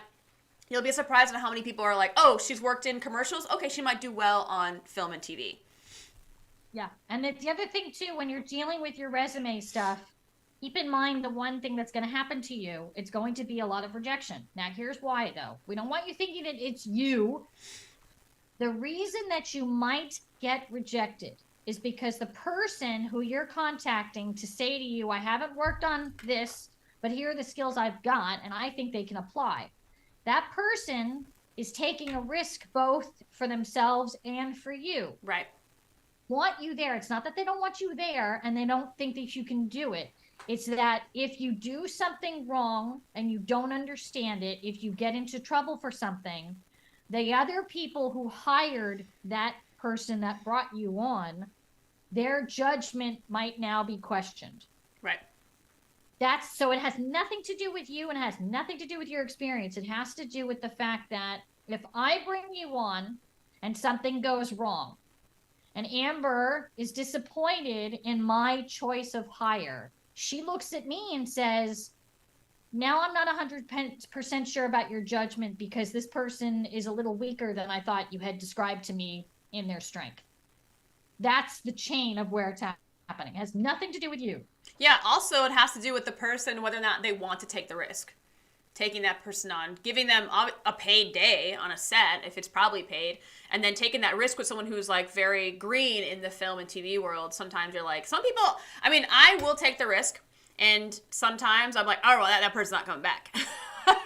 Especially if it's low stakes where we might be doing like a big day and there's 20 PAs on. Well, that's lower stakes for every individual PA, where like for my bigger tasks, I'll give to my stronger PAs. Whereas like if I know you can only handle a lockup, well then you're gonna stay at the lockup, but I at least gave you the day, right? So for me, if I am trying to bring people in and give them a chance, because that's like my brand is like I'm dedicated to just giving people a chance, and I can give you a day, but you gotta give me a reason to keep you there. You know what I mean? So that's the thing is like, do I want to take that risk with certain people? And a lot of people don't. They're like, I don't fucking know you. So that is something. But that's why if you do direct outreach and then saying like, hey, I would love your advice. Can we get coffee if you live nearby? Can we have a Zoom one-on-one so they can actually get to know you? Because some people who take my online course, I don't know who they are. I don't know who they are as people versus my in-person where I get to know them very, very strongly for those 12, 13 hours. And then the mixer afterwards, I get to know them very well where I'm like, oh, I know where this person will thrive. But then what people who are like my one-on-ones afterwards, after they take the online course, and like I finally get to know who they are. And I'm like, okay, I'm willing to take a risk with this person because I've at least met them for a little bit for like an hour and I can kind of gauge where their personality and if they're going to survive for a day. Yeah, and trusting the personalities that you're dealing with. So if you're trusting your crew, so let's just say that you're trusting the people that are bringing you on, trust that they also know every job in production and where you can succeed. So if we see potential in props, we would think, okay, you're really good at this, that, and the other thing. You seem very detail oriented. maybe you should try a prop house first, because the prop department might actually really like you, and you can end up in the props department without even knowing it. Right. You start in the props house, or a camera house, or a camera PA, but trust I that always forget about the rental houses. All of the things I write and talk about, I always forget about the rental houses. That's like the number one way a lot of people get to become camera loaders, is camera rental houses. Yeah, and I the forgot. whole, we can't cover that equipment stuff. Right. We don't have the time. So Yeah, I just want to say thank you to Obi-Wan, because we were talking about therapy for a hot minute. We were like going deep on ourselves for. And he says, well, you think it's not therapy, but you'd be wrong, Amber. You've helped a lot of people break through their bull and crack on and succeed instead of receding. You're a bright light, and don't forget it. Thank you so much, Obi-Wan. Thank you for saying that. I appreciate it. I didn't get to a few comments, but I got, let's see, Amanda, when I did my first gig, I was super green. I was nervous. Girl, you were very nervous. Okay, so not to call Amanda out. I didn't want to make mistakes, but people make mistakes and learn from them. Take the constructive criticism and utilize it. Don't take it personally. Like Amanda, like the growing pains that she endured, I think, I was really rough on Amanda, because I was like, girl, you got to get it. Like, I think, Amanda, you're talking about the first gig that we did together, but I really was like, I don't know if I was hard on Amanda, but I know that she needed a lot more. Like, some people don't need as much of the, gosh, what do you call it? I don't know what to call it. I don't want to say guidance. I would say tough love. Ooh. Wait, what was that? Oh, The boot. But that is true. Like, if you're nervous, and a lot of PAs, when they first start out on set, are overwhelmed. They think they're prepared, even if they take trainings. When they've taken PA bootcamp or the Beyond Film School's Set PA training, like, I tell everyone in my class, I'm like, even though you're taking this training and I've told you all the things, your first day on a big union set, you're going to be like, you're going to be like overwhelmed, and you're going to be very, very nervous. And a lot of people are not ready for that. They're like, I'll be fine. No. Parking alone. You pull into crew parking for your first time. Crew parking alone. And you pull into crew parking for your first time, you're like, okay, number one, this is a lot of cars. Number two, it's awfully early. Number three, there are people here, right? I'm not the only one. This wasn't a fake show. And there's like some parking PA yelling at you. And then base camp, and you're like, whoa. Yeah. Yeah. Trailers and trucks and people, and this is real. This is really happening. And then mix in all of the equipment and people pushing all these things from the trucks over to set, and you're like, oh my God, this is like, it's very overwhelming for a lot of people. Yeah, then you're watching catering. You're watching the catering line. You're like, who are all these people at this hour? Right. Ordering food, and then the people disappear. Some go to set, some go to base, some go to location 1, some go to location 2. You turn around, they're all gone. You're like, wait, where am I supposed to be? Mm-hmm. That happens to me all the time. I was like, it's getting food? Like, what? All the time. I get lost on stage. I'm like, where's the door? Oh, What man, happened? I still get lost on stage. When I was working on Equalizer, it took me at least 5 times being on that set at the new stages where I was like, where the hell is stage 38? Like, what? It was a labyrinth. I was like, oh my God, it took me a while to get those down. I'm not, I'm seasoned and I'm veteran just like you. And I walk around and I walk up to somebody, because when the lights go off and the lights go on, everything's disoriented. I walk up to a random crew member who I don't know, who I've never spoken to before. I tap him on the shoulder and I go, where's the door? For me, my thing is, as a PA and as an AD, more so as an AD, because I want to make sure, since I'm in that leadership role, that I know what the fuck is going on all the time about everything.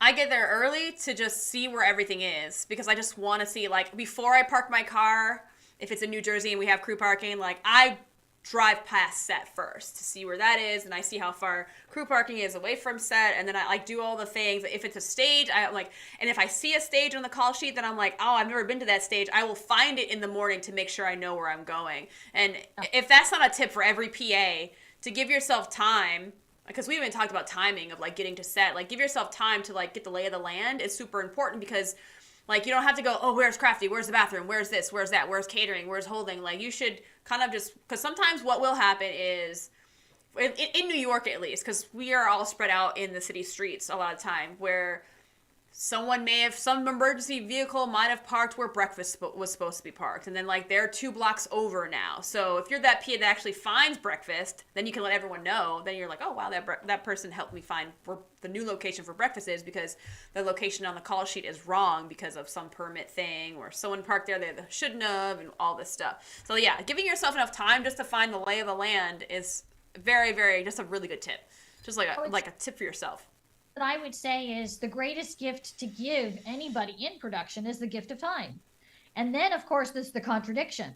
What do we never have enough of? Time. Mm-hmm. It's the greatest gift that you can give yourself, yes, but you're going to have to give it to yourself off the clock, because once we start to get into call, the greatest gift that you have is time, but production doesn't give you time. It's not given. Let's see, we have more. Chaos to like this stuff. The walls are there. Let's see. Thank you from Christy. You're most welcome. Let us know. Let me know. You can always shoot me an email if you need someone to look at your resume or something. Actually, yeah, do a quick plug about my next live stream next Sunday. Is I am doing the free resume review. So if anyone wants to submit their resume to me, I have a couple spots left. So definitely, like, it is free feedback for you if I will give you my first impression, my brutally honest impression of your resume, and I will give you like quick tips on like how to like fix it. And I love how on the live stream people will give their opinion of your resume too, because if they think it looks cluttered or disorganized, then everyone else is gonna think it is too. So just we could like get all together and we make it all nice for your resume. So Joe, the walls are there not to keep people out, but to keep the roof from collapsing. Joe, I love Joe. This. I don't care who's listening. I don't care who's chatting. You have to take advantage of this. Amber will look at that resume and she will tailor it. She will make it to where an AD will be happy to read it, as opposed to you thinking to yourself, no, they should see this and they should know that. And no, let her revise that resume. Let her mold. Thanks, Lee. I really like, sometimes like people think that things should go on there and things shouldn't be on there. And I'm like, yo, don't waste the space on certain things. Like your physical address, it is not 1985, y'all. Like you don't need your physical address on your resume. Just a quick tip about that. Guys, don't put your LinkedIn on there. Don't put your... Here's just put it this way, because you're talking Set PA and then AD, okay? So if I'm submitting, I am not going to ask Amber to take time out of her day that she doesn't have to check out my Facebook or my IMDb or my LinkedIn. I'm going to give her everything first. If she feels that she's got the time and wants to look further, let her. But don't ask her to take more time that she doesn't have for a website. Yeah, and plus website links look really ugly on your resume. Just saying. I'm all about making your resume as pretty as possible, because there is strength in beauty when it comes to your resume. A lot of people don't realize that. Like, I don't want to read a bunch of essays. I don't have time for that. Right. Less is more. Right. Yes.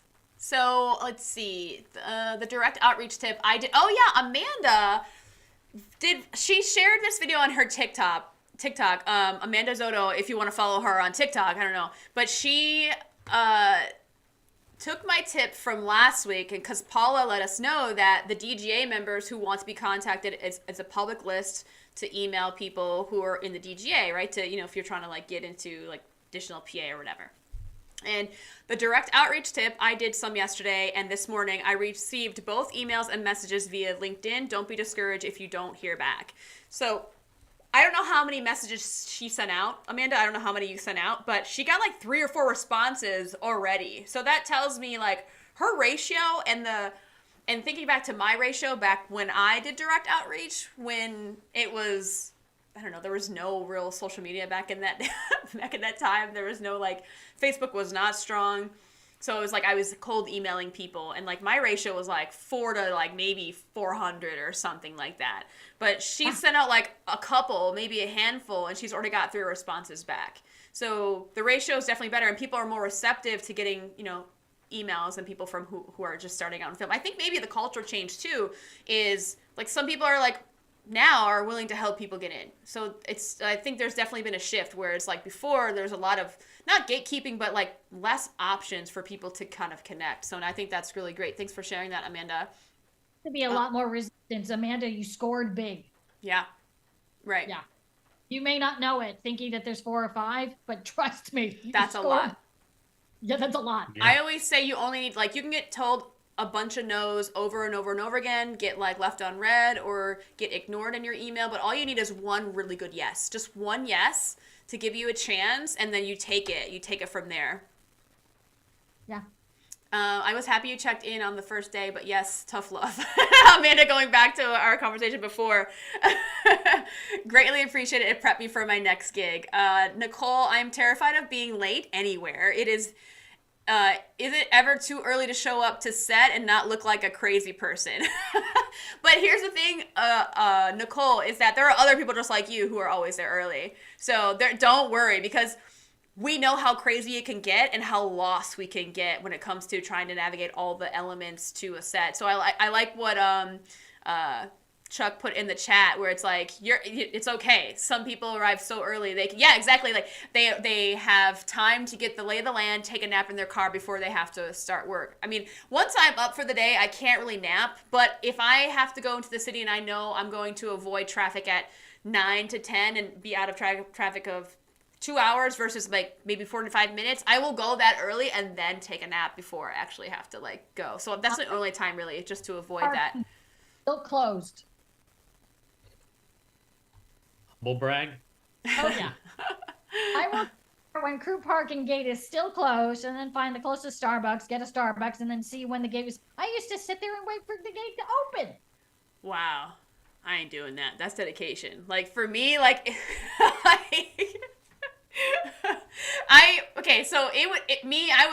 don't do what I do, guys. Don't do as I did as a PA. Please, Jesus. If I knew I could get away with being like 5-10 minutes late, I did it. I didn't give a fuck.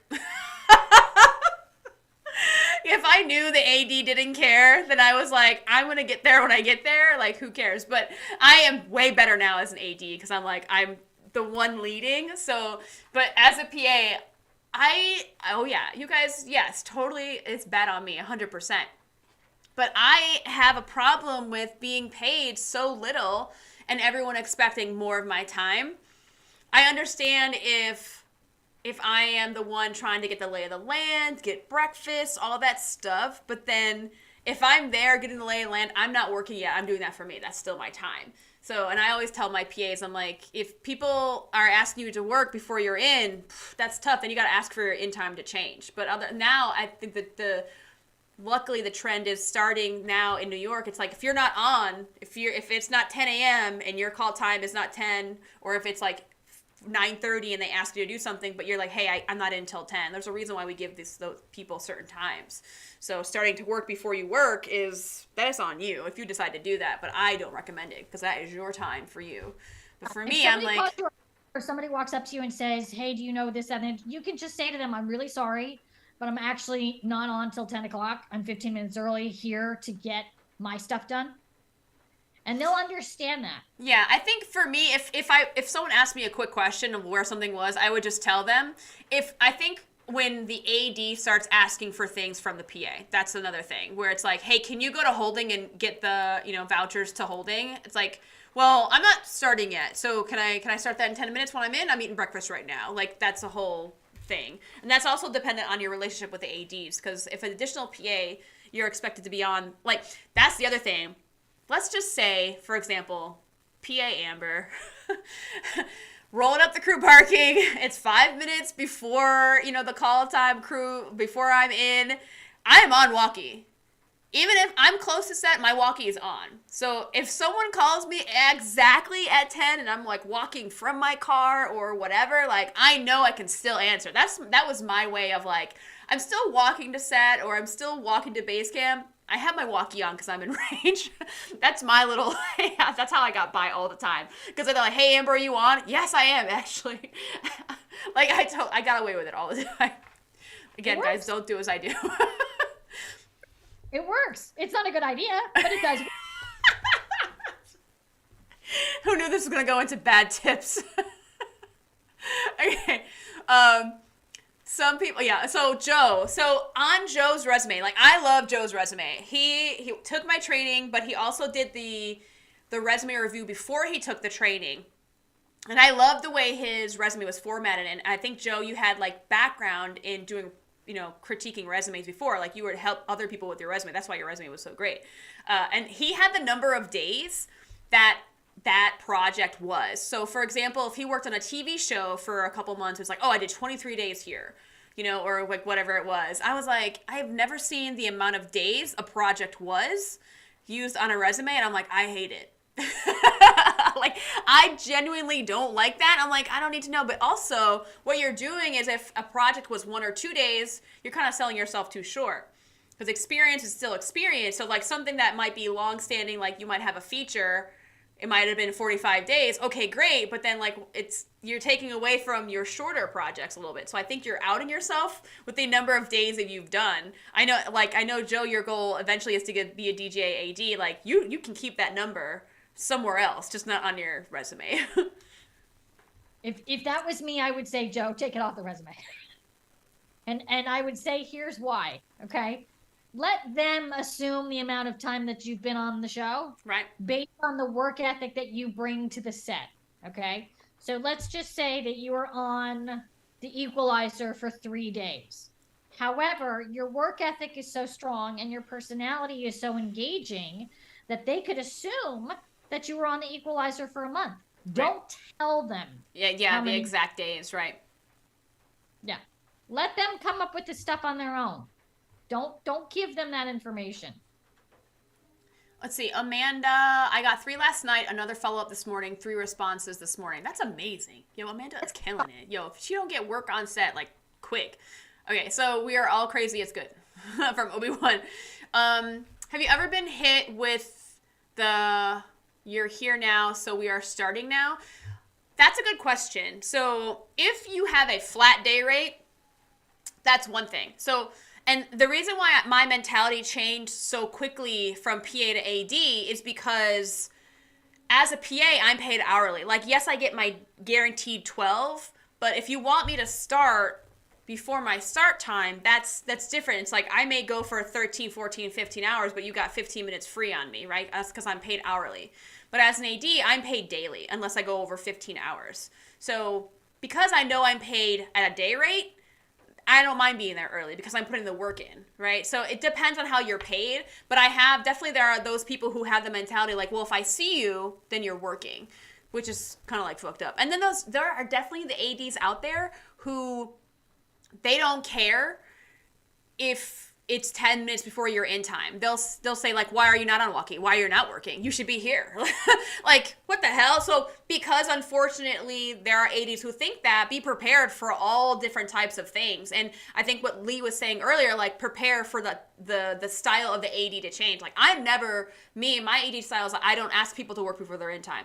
Because like I will get on the walkie and be like, oh hey so and so, and then I'm like, oh wait, is it not? Are you not in yet? Because if I lose track of time, because I'm already in that mindset of working, I have forgotten that other people have not started yet. So I will check myself and be like, hey, if you're not working, just get back to me when you're in.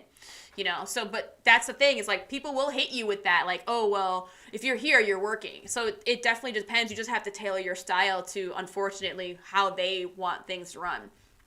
You guys should know this because I'm gonna interject on that because this is a hot topic. Amber isn't the only AD on her show, right?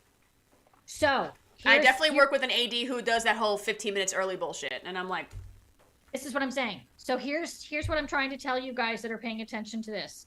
Amber's personality and work ethic is only one AD. Okay, she works with another and another and another on. Right. Same show. They do double ups, it's a different AD team. If they alternate episodes, it's a different AD team. So just because Amber has this personality and this work ethic doesn't mean that her entire AD team is made up of the same people who have the same personality and work ethic. They don't juggle who they are because they're ADs. You have to adjust to them. Right. Not the way around. Very, very true.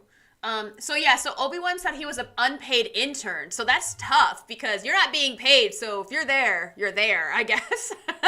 Well, that if you, for me as an unpaid intern, I'd be there early, because I'm trying to show that I want to be there. I guess that's like, where do you fall? What are your goals? Are you being paid or not? What are you trying to say about yourself? How are you trying to, what are you trying to project? I think too is the whole thing of it. Because if, an unpaid intern, it's like you're volunteering your time and you're going to give it your all. If it was, hopefully it was only a couple days, because I feel like being unpaid is, it's hard. Let's see. I've worked in live sports. Oh, the pro tip. I want to get to the pro tip from Joe. Pro tip, if you're running late, but not late yet, call your boss. Tell them you're grabbing coffee, and if you want one. This has worked many times. And you know what? If someone brings me coffee, I'm not going to be mad about it. This is a good tip, pro. Lee says no, but I say yes. Oh, if you're running late, okay, so let's take that. I'll meet Amber halfway, okay? If you're running late or you think you're gonna be late, even though you're not sure, right? Just say that you're already in the coffee line. Meaning, I'm late, I'm going to get. Like, I'm here getting coffee. Do you want one? I'm here already getting it, and I noticed that the time on the line is longer. Would you like a coffee? Now, you're going to get two responses. Get to work, get out of the coffee line. Right, or that's true. Yeah, that's totally fine. That'd be great. I'm going to expect you here tomorrow on time or early, but today I'll let you pass. But I think also with the whole being late thing is if you're honest about it, if you can't hide it, like that's a pro tip, Joe. If you really have that personality to pull that off where I believe you, but then like, oh wait, they're just probably running late anyways, but like, it does make it go down a little bit like easier, right? But if you are late, legitimately late, and you are like, maybe you were stuck in traffic an extra half hour, maybe there's an accident, maybe you got a flat tire, all the things of why you could be late. Maybe you slept through your alarm. Oh my God, Jesus, I hope that's not a thing with you, because it does still happen, which is crazy when I hear people sleeping through their alarm, which is nuts. But either way, you need to be honest and be like, hey, I'm so sorry, I'm going to be this amount of late. Like, that has to happen to your ADs. You have to tell them when you're going to be late, because they are depending on you to be there a specific time, especially if you're like the base camp runner and you're going to be like the first PA grabbing an actor or something. You can't be late. Like, you can't be. If you're like the key PA, or like you like those positions where you have to like meet actors or background, you can't be late to those things. So if you're late, you need to be there, and you need to let them know when you're going to be there if you're going to be late. Yeah, you can't be like, oh yeah, I was only 10 minutes late, but it's no problem. That's a problem. Especially go ahead. The hardest thing about this is to understand, and I know that Amber can relate to this, and I know that I can too. This is going to be very hard to swallow. None of this is about you. And about you. Sorry. None of this is about you. This is about the cast that needs to get into hair and makeup in the works. This is about the crew that needs to be getting ready for camera. This is about the two of them ready at the same time so we can get the first shot. This has nothing to do with you. This is facts. And especially and I've had this happen, oh man, it's always really weird. Like, if we, in New York or in New Jersey sometimes, especially in Hoboken, where we're, base camp is not like truck, like nicely lined up parallel to each other, where it's like one long street where it's like, okay, hair and makeup, and then they're all one long line, where base camp ends up being a half a mile long. This is very tough, because if base camp is between 53rd and 56th Street, that's it, and it spans 3 blocks, you're like, where the hell's the honey wagon? Where's my trailer? But then you have to meet actors, and you're like, well, the actors are there at base camp. Well, base camp's 3 city blocks long, or 4 city blocks long. So you have, like, hopefully the second AD had said to the actor, like, okay, you're going to meet your PA at 53rd and 5th, or whatever it is. sometimes that doesn't happen. So you're there, you're a PA waiting to be an actor, and you're like a couple minutes late, and the actor's there. They don't know where to go. They haven't seen a PA. It's like, and then the actor gets frazzled, and then they're an asshole to hair and makeup, and then they're an asshole to the base camp AD, and then the people on set, and they're like upset until they get their coffee and breakfast. And then you have to like suck up to them for a little while. It is tough. Like, I don't know, like, have your base camps ever been like long streets like that, or you guys always have that option of being in a, yeah, right?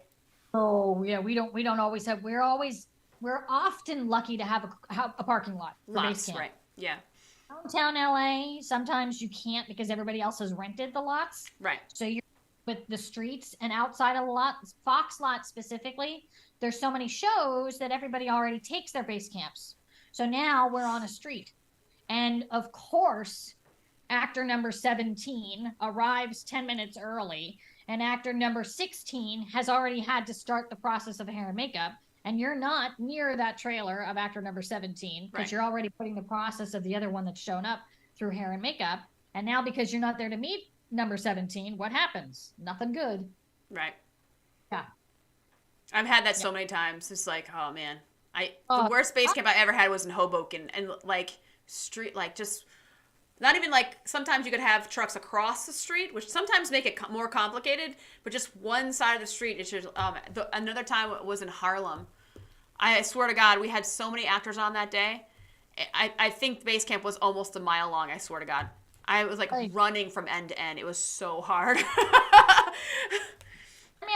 amount of time it's taking you to get from trailer to trailer to honey wagon to honey wagon to hair and makeup and costumes, Yeah. and our set is ready. You're like, no, please don't. Please. And I've had that where, like, as a base camp AD, I'm allowed to get a little more feisty and sassy with the first and seconds. But I'll tell them on set, I'm like, base camp is 3/4 of a mile long. I'm at the honey wagon right now, grabbing this actor, and I have to go all the way to the other end to grab this other actor. So it's gonna be a minute. They're not gonna be on set instantaneously. Like, it's gonna be a second. Like, just so you know, because sometimes what happens is they don't know how base camp is laid out, so they think that everything's right next to you, and you're like, no, it's like gonna take a second. Park their car, they go straight to camera. Sometimes they don't even see base. Yeah, facts. Yeah. Let's see. Obi-Wan's got a couple more things. Like, blowing up the chat. I love it. I never met this person before, but they outranked me, so I ended up dropping dinner. My shift leader took them to task when they got in. Well, that's good. That's just good. It was someone in a different department who saw me just as an unpaid intern, so I was waiting for my boss for the first day on set too. Yeah, that's just like some unfortunate asshole. Unfortunately, that sucks so bad when you're like, are you like fucking working, or like since you're here, you're working. Yeah, only a few days. Yeah, only a few days on set, but it was a 5-week shoot. I was an office intern for the majority of the shoot, but I was told I can go to set to get a few days experience one morning. Okay, Obi-Wan, what is sleep? Yeah. Obi-Wan, you're getting it because there's no turnarounds for us. Yeah. It's well, just... I mean, what do you think about the PA union that they're trying to do? Because the commercial PAs have unionized. So what do you think about this? Okay, here's my question to you. Get I've into been unions. dying to ask this. I have to ask you this because I don't understand how it's going to work. Okay, so now we have local 111 for commercial and video, right? Right. We try for feature and TV. My question to you is, as a set PA or an office PA, you're getting onto the path to going into hierarchy and in different departments, right? How is the union going to sustain itself with what it needs, like fees and tuition type of entry level, money stuff, in order to continue to grow if the set PAs are only collecting their days and once they're done, they're going to go third area, or the props PAs are collecting their days and then end up as prop masters? How is the union going to stay alive? Right. That's a really good question. But I think what you should think about is the average time a person is a set PA.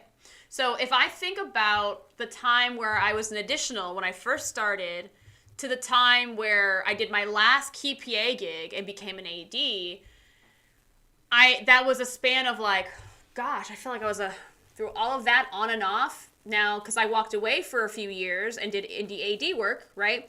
But if I think about all of the years that, you know, you go into it, you come back out, you jump in, like I think it was like a span of 9 or 10 years. Okay. So thinking about that, where it's like, there are some PAs who will do their days, 600 days to get on the commercial QL to become, you know, on the QL list to be in New York or LA or whatever, and to get into DJ. I think you guys have different parameters, but we have 600 days as a PA to get on the commercial QL, then get over to the New York list, right? So if you think about 600 days, that's at least 2 years, but that's if you do 2 years non-stop work, right? That's if you're like really gung-ho, overnight to like back-to-back days where you don't have a life. And I know a couple ADs who have done this, where they spent 2.5 years, basically just all they did was PA work, did not sleep, did as many things as they could. So at the very least, you have 2.5 years, right? If they're like sticking with it. And then on the other end, as I know several people that it took them 10 years front to back to get to their, you know, the 80 days. Because what happens is that they've done their 600 days.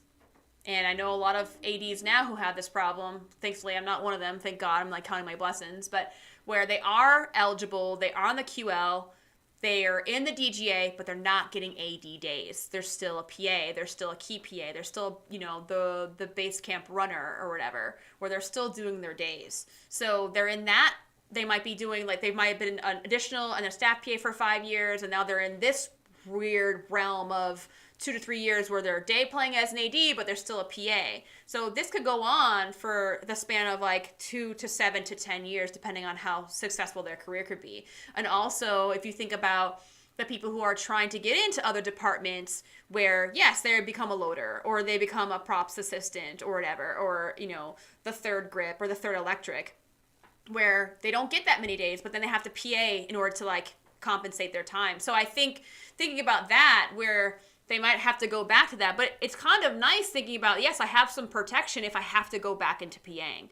I mean, at the very least, if it's not like just, you know, for me, it's not making sure you have a proper day rate, because I feel like if you're working Monday through Friday as a PA and you get that overtime now with 15 and 22.50 per hour, it's like, okay, I was making like a little over $1,000 a week, which is like, okay, if I'm managing my money right and like living beneath my means, I could survive as a PA making a minimum wage, right? But then if you think about just the number of hours like turnaround, that would be one main thing I would really fight for, is the turnaround time. I just want to be able to sleep between each gig, right? Like, can I just say, like, can I do that? Like, that is like, you know, I have worked many times as a background PA. I don't want to call a show out, but on a very specific show with a very, very like high demand producer, it was like I had 3 hours sleep for like 4 weeks straight. Like, it was insane. Like 3 hours of sleep every time. And adding in that commute from Brooklyn to New Jersey, adding in the fact that I had to be one of the first background PAs and one of the last people to leave, you know, checking out the background. We had like 200-300 background every day. So that's a whole other thing. So like just the turnaround time, but being able to sustain itself, I think really is like, you know, 7 to 10 years, I think. So I think with keeping that in mind, I mean, Around should be 9. I think if they at least the DGA turnaround is 9 hours, yeah. Yeah, so we should get what you get. I mean, at the very least, because we have the smallest amount of turnaround time, because cameras got, let's see, grip and electric got 10, but some, not always, cameras got 11 sometimes, depending on certain things they work out in certain regions. Sometimes they have 10 and a half, and actors got 12. All the time. Sometimes 11. Sometimes 11, yeah. So, because, I mean, I get it for camera, because, like, the loader or the person who's doing the download at the end of the night, like, I hope they get proper turnaround, because they're, like, the last person to leave. So there's that. But Falling asleep. Oh. Right. That's the other thing, too, is, like, the safety of it all, because if you're working, like, 18, 19, 20 hours, and you're like, wait, I have to be back here in 5 hours? What the fuck? Like, you're like, getting home might be one battle, but then, like, getting to the next set in the morning when you're, like, half asleep, like, you're just waking up, that's the other battle of it. And so many people have died because of lack of sleep and them crashing their cars. Oh, yeah. Oh, yeah. Yeah, so I think it's possible for them to have a union that like would be able to sustain, because then you have more and more people. There's always going to be more and more people. They just have to be really good at making sure that they have the people who are in the union, making sure they spread the word to people who are getting in, and they have to have really good marketing, and they have to have making sure that the members that are in 111, if it does happen, they have to say like you should join 111. It should be a thing that, you know, like member outreach has to be very, very strong to make sure they get turnaround and all that stuff. Think about the ADs wanting to hire a union Set PA versus non-union Set PA. I mean, I understand that everyone wants sleep and everyone wants to, like, you know, do what they have to do. So like for me, I'm like, well, it doesn't really matter to me. That might be a UPM thing. I don't think the ADs are going to care as much though. Okay. Yeah, I think the UPM is going to be the one that's like, wait, how much money is this? How much more money is this? But I think that is the difficulty, and why it hasn't happened is because of there was this whole thing about like, for a long time, IATSE didn't want to take on the PAs, and the Teamsters didn't want to take on the PAs because they're not there for very long, and they do think about what you're saying, like, well, they're not there for very long. We're not going to be able to sustain it. So it's like there is a lot going into like the thought, but they're trying, and I appreciate that. I do too. I think it's a great idea. I would think that absolutely you should try it. I don't worry necessarily. I'm curious to see. PM would then say, hang on a second, I have to hire these union PAs when their rate is this much, or I could hire a couple of non-union Set PAs that's going to save me this amount of money. Well, duh, I'm going to hire the cheaper one. When you think about all the other rates of like what ADs make, camera operators, what everyone is making, really the PAs make pennies compared to like what an AD makes. Like they make like a fifth of what I would make, or like a fifth of what a first makes or something. It's crazy. Like the amount of money that ADs get paid. Even if you were to say, okay, well, the minimum for PAs would be now $20 an hour, that is nothing, because a loader gets paid $41 an hour, you know, or at least over here, or like 42 or 39 or something. Well, you're going from like 50% less, like we're only going to give them like a few dollars. So, and luckily, like my show that I'm on in February, like we're going a few dollars above the minimum wage, which is great. I was like, thank God. So you're above scale. Yeah. All my PAs have been hired. Sorry, guys. Except for my additionals. Obviously, I'm going to have, like, additionals. Let's see what Obi-Wan is saying in the chat. Let's see. Let's move on. Let's move on. Let's move all to Ireland if it's a good set. Legally, we are only supposed to have five by 10-hour days, including 1 hour for lunch. A lot of sets don't stick to this, though. It should be normal worldwide. Yeah, I wish we had a 10-hour workday. Oh, my God. I wish. No. 14. I wish we had 10 hours. Why can't we be like the Swedes, guys? Yeah, when we were filming in COVID, one of the things they were doing was trying to keep us to 8 to 10 hour shooting days, and that was the first restriction that melted away quickly. That was like a whole week. Yeah. It lasted like 1 week, and then the 80s were like, this is not sustainable. We're not moving fast enough. Like, I remember my first show back from COVID, and we did such long days. We went from trying to tackle 10 hours, 8 to 10 hours, and then building in time and all this shit. And then we went quickly over to like 15, 16 hours. And I'm like, how did we get here? Ridiculous. I read recently, now you're going to like this because you understand the world. I read recently that a Set PA should have the way that the retail world works. Okay. Now, the retail world works, you get I have to laugh, I can't get through this without a straight face. You 15-minute breaks, and you get a half an hour lunch. Yeah. Okay? Now, here's my thought. Other than the sitting issue, don't we get breaks in between setups? Of course. Right? So it's like we have breaks. There's downtime all the time. There's not, like, I see, like, here's the thing. I'm not really, like, a stickler for, like, make sure you stand up in front of me. Like, for me, my philosophy is if my first AD is standing, I will stand in front of him or her to make sure that I'm not, like, you know, just chilling while the first is, like, standing up. That's my rule for myself. For other PAs, like, you can go sit down, just don't do it in front of the whole goddamn crew. You know what I mean?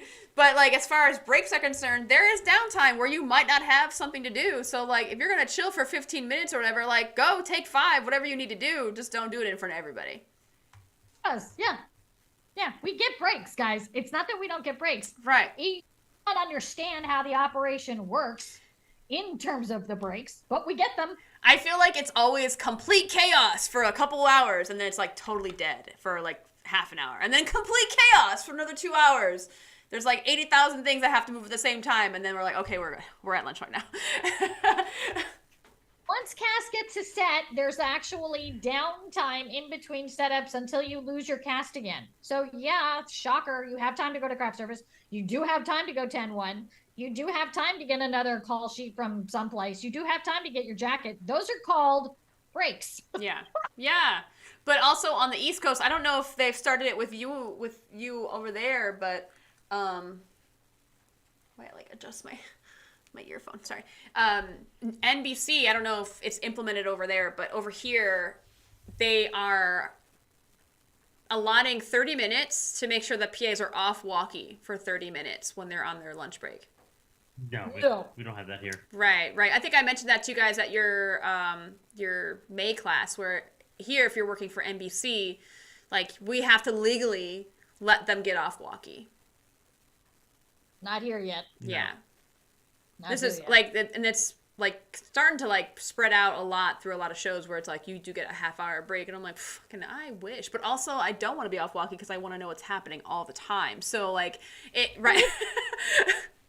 Information. Yeah, no, I don't want to be off that radio. You Right. cannot talk or delegate to me for a half an hour, and maybe I can help you with the timing on that. Right. I do not want to take off my radio. What if something happens about scene 42 to move to 56, and because I was off radio, I can't even hear it? Right.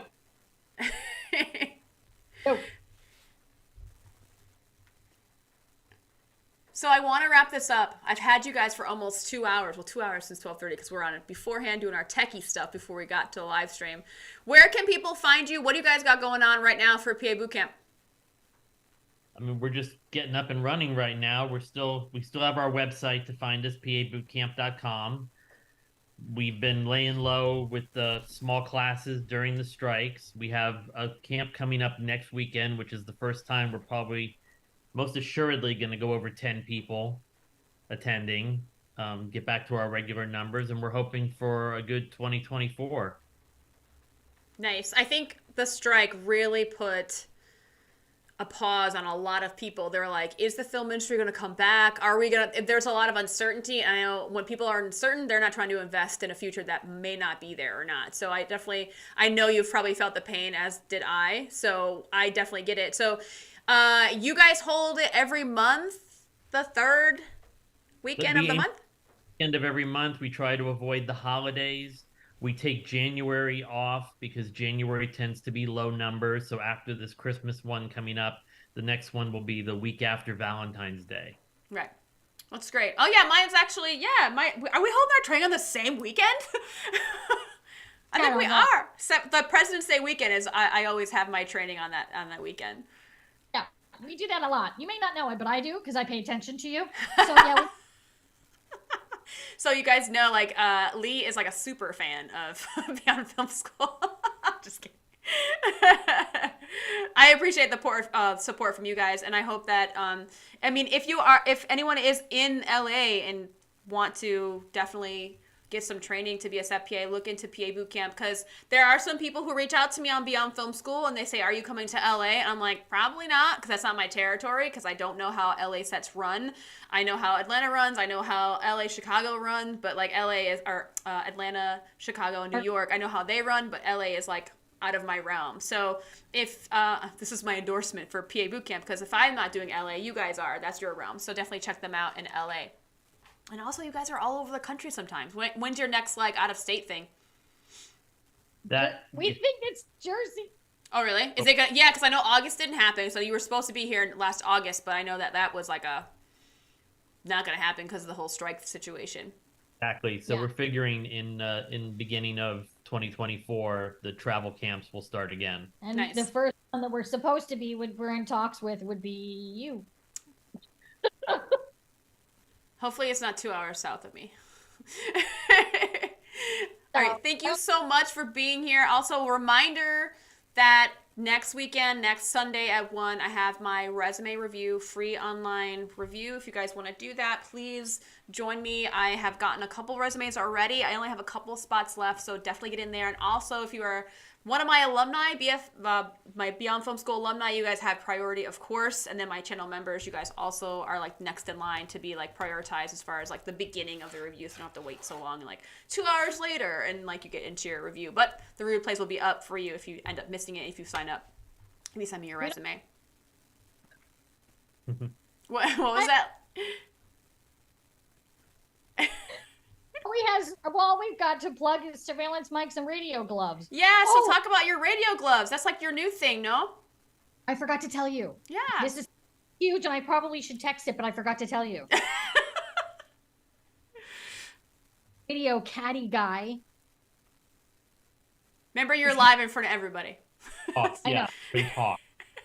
We're in talk. That's great. That's great. So yeah, walkie caddy is something that is like kind of popular thing that you have on your walkie. In case you guys don't know what that is, it's like to keep yourself organized as far as like all the pens you have to have on you. Because I always say pen, Sharpie, and I always have like a quad color pen, and that's also in my Set PA kit. So having that little walkie caddy around it and your walkie glove is definitely great. It doesn't work for me because I put everything in my back pocket anyways. So, but if I were to have it on my belt, like most people do wear their walkies, the walkie glove or the walkie caddy is like really good for you to have. So definitely check out their website for that. You can order them now when you sign up, right? It's on the website. Yeah, there's photos of what it looks like, and you can just order it directly. Yeah, definitely put your website in the chat just so everyone has it. And Christy, how do you submit your resume? So if you want to submit your resume for the resume review, you can send your resume as a PDF. As a PDF. Oh my goodness, I will not take anything else. Because some people, they send me a Word doc, and what happens when you send a Word doc is that the formatting gets all funky.